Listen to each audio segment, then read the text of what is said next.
the early morning of September the 15th, 1916, a strange sound came out of the fog, floating along the Somme River. It was a growing, monotonous rumble, accompanied by metallic clanging.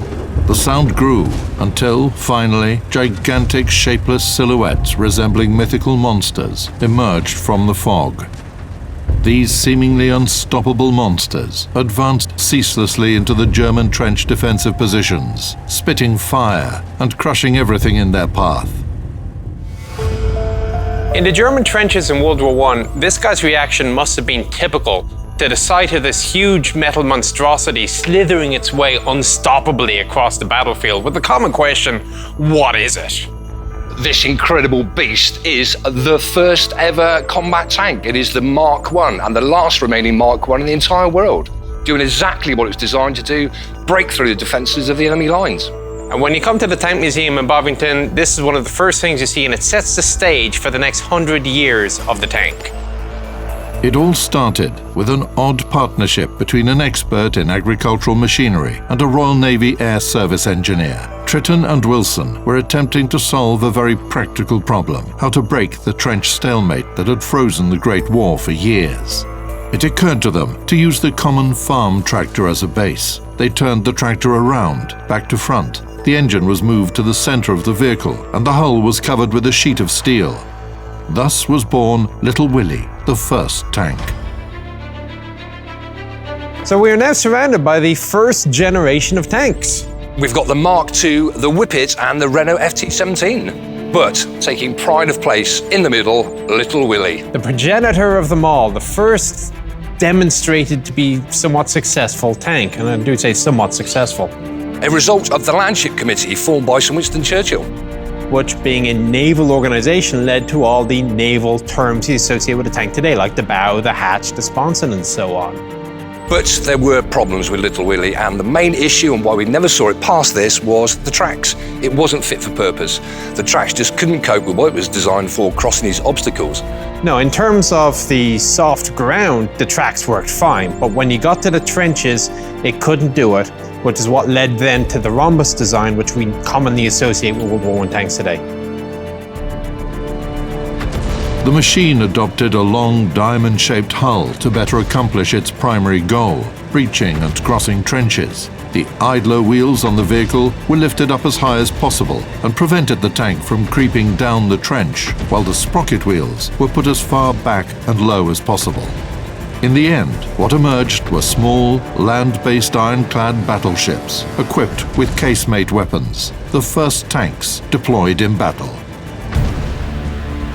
We're now outside with this incredible replica of the Mark IV, and the first thing you notice is it's not a quick vehicle. No, this is combat speed. About 6 kilometers an hour, 4 miles an hour. But if you're looking at it from the viewer's perspective as a German, you see this thing inexorably coming towards you, spitting fire from the guns. This is a significant emotional event. It must have been absolutely terrifying. What it does give to us, though, is a great outline of the rhomboid shape, of course allowing it to go over obstacles much easier. Trenches, barbed wire, that sort of thing. You got shortened 6-pounders. Not as long as the earlier ones in the Mark I. And a Lewis gun on the other side here on the sponson. And of course the other differences between this, the Mark IV and the Mark I, was the armour, greatly improved over the Mark I. Not that it'll stop much except small arms still, but a better chance. The sponsons you'll see will actually slide in for rail transport. And the other biggest difference, of course, was the engine on the Mark IV as opposed to the Mark I. Which is relocated, but to see that, we got to go inside. So here we are in the Mark IV, right at the front of the vehicle, and in the commander's and the driver's positions. Right, you call it the driver, and that's because he does have access to the gear lever.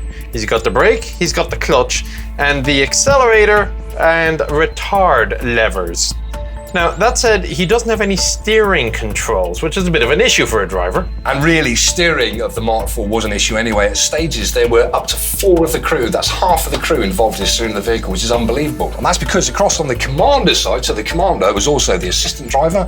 I've got 2 steering brake levers, left and right of me here, and I was also the bow gunner, so a busy man, the commander.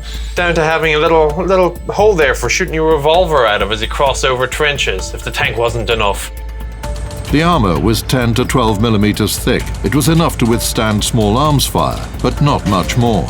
Even with this, the vision slits were still vulnerable, and injuries from shattered bullets were quite common.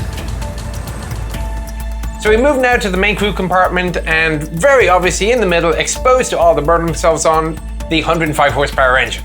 And just behind this engine, right to the rear of the tank, we've also got the transmission. Now, can you imagine, Nick, the problems with having this engine where it is? I mean, first of all, communication, the sheer noise of it must have been awful for the crew.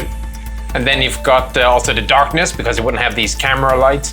You've got the noise. The commando would have had a hell of a time. And now a tank is not a tank without a gun, of course. And across here, we've got the first of our 2 6-pounders. The ammunition, as you see, is stowed pretty much everywhere around the tank, and for the purposes of the demonstration, we'll give a round to the gunner here. So taking this round, putting it onto the loading platform, unfortunately I'm not allowed to push it all the way forwards. Close the breech, optical sighting system on top, very good sighting system, ×2 magnification, and fire the gun. Despite the fact that 5 out of 32 tanks got stuck and 9 broke down during the initial attacks, the remaining vehicles were able to fully demonstrate the potential of this new weapon. The attack on the 15th of September 1916 along the Somme was the birth of a new era. By the end of World War II, tanks played an integral role on the battlefield. And that was only the beginning for the triumphant progress of tracked combat vehicles through history.